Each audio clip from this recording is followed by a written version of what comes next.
Hello everyone, मी रश्मी. माझ्या glam with Rashmi YouTube चॅनलमध्ये तुम्हा सगळ्यांचे खूप खूप स्वागत आहे. बऱ्याचदा काय होतं की आपण मॉइश्चरायझर तर लावतोय पण तरीही आपली स्किन ड्राय पडते का, आणि मॉइश्चरायझर लावल्यानंतर देखील स्किन खूप ऑइली किंवा डल दिसते का. तर तुमच्यासोबत पण असे होत असेल तर ह्यामध्ये चूक तुमच्या स्किनची नाही आहे, तुम्ही निवडत असलेल्या चुकीच्या मॉइश्चरायझरची चूक आहे.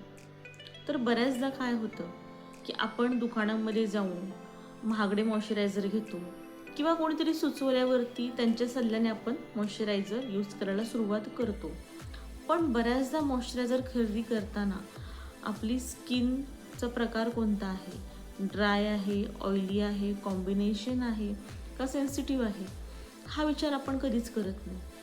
त्यामुळे काय होतं की जेव्हा आपण चुकीच्या पद्धतीचे मॉइश्चरायझर आपल्या स्किनला यूज करतो तेव्हा स्किनला पिंपल्स येणे, स्किन एक्स्ट्रा ड्राय होणे, स्किन ऑइली होणे, त्याचबरोबर स्किनचे जे पोर्स आहेत ते ब्लॉक होणे यासारख्या समस्या नक्कीच उद्भवतात.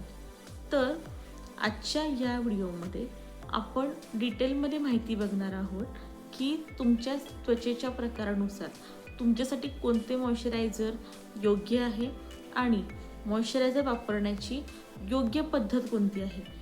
त्यामुळे व्हिडिओ शेवटपर्यंत नक्की बघा. आता आपण बघणार आहोत की तुमच्या त्वचा प्रकारानुसार योग्य मॉइश्चरायझर कसे निवडायचे. तर पहिला त्वचा प्रकार आहे ऑइली स्किन, म्हणजे तेलकट त्वचा. तर जेव्हा तुम्ही ऑइली स्किनसाठी मॉइश्चरायझर घ्याल तेव्हा शक्यतो वॉटर बेस्ड किंवा जेल बेस्ड मॉइश्चरायझर घ्या, कारण की आपली स्किन जरी ऑइली असली तरी त्या स्किनला देखील हायड्रेशनची गरज असते. मग जेव्हा तुम्ही हे जेल बेस्ड मॉइश्चरायझर ऑइली स्किनसाठी वापरता तेव्हा हे जेल बेस्ड मॉइश्चरायझर त्या स्किनला अजून ऑइली आणि डल करत नाहीत, त्यामुळे स्किनवरती पिंपल्स देखील येत नाहीत. आणि जेव्हा तुम्ही जेल बेस्ड मॉइश्चरायझर घ्याल तेव्हा त्यामध्ये काही घटक हे महत्त्वाचे आहेत. तर ते घटक कोणते, तर हायल्युरोनिक ॲसिड, सॅलिसिलिक ॲसिड, नायासिनामाइड, त्याचबरोबर ग्रीन टी एक्स्ट्रॅक्ट हे घटक त्यामध्ये असणे गरजेचे आहे. आता पुढची त्वचा आहे कॉम्बिनेशन स्किन.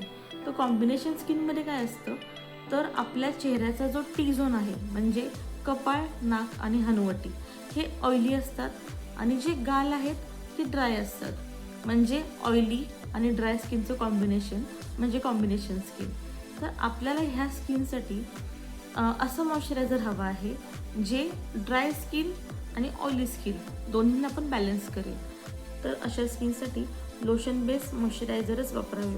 तर ह्या मॉइश्चरायझरमध्ये आपल्याला कोणते घटक हवे आहेत, तर हायड्रोनिक ॲसिड, त्याचबरोबर ग्लिसरीन आणि सिरामाइड्स हे घटक ह्या मॉइश्चरायझरमध्ये असणे गरजेचे आहे.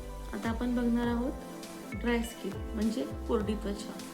जेव्हा तुम्ही ड्राय स्किनसाठी मॉइश्चरायझर घेता तेव्हा शक्यतो क्रीम बेस्ड मॉइश्चरायझर घ्या, कारण ड्राय स्किनसाठी क्रीम बेस्ड मॉइश्चरायझरच बेस्ट आहेत, कारण हे क्रीम बेस्ड मॉइश्चरायझर ड्राय स्किनला डीपली नरिशमेंट प्रोव्हाइड करतात. आणि जेव्हा तुम्ही हे मॉइश्चरायझर घ्याल तेव्हा त्या मॉइश्चरायझरमध्ये hyaluronic acid, shea butter, vitamin E आणि सिरामाइड्स हे इन्ग्रेडियंट आहेत का ते नक्की चेक करा. तर पुढची स्किन आहे सेन्सिटिव्ह स्किन. तर सेन्सिटिव्ह स्किनमध्ये सगळ्यात नाजूक आणि पातळ त्वचा असते. ह्या स्किनला शक्यतो लवकर काहीच सूट होत नाही.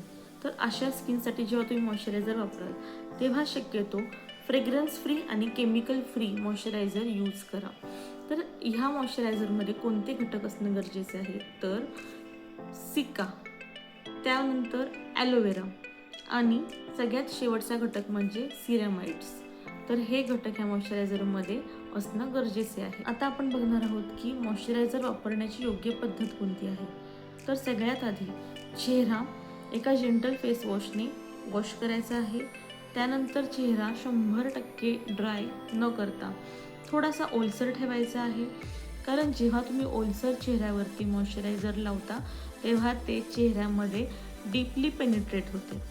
त्यानंतर जेव्हा तुम्ही मॉइश्चरायझर ॲप्लाय कराल तेव्हा 2 मिनटं तुम्हाला थांबायचं आहे आणि त्यानंतर कंपल्सरी चेहऱ्यावरती सनस्क्रीन यूज करायची आहे.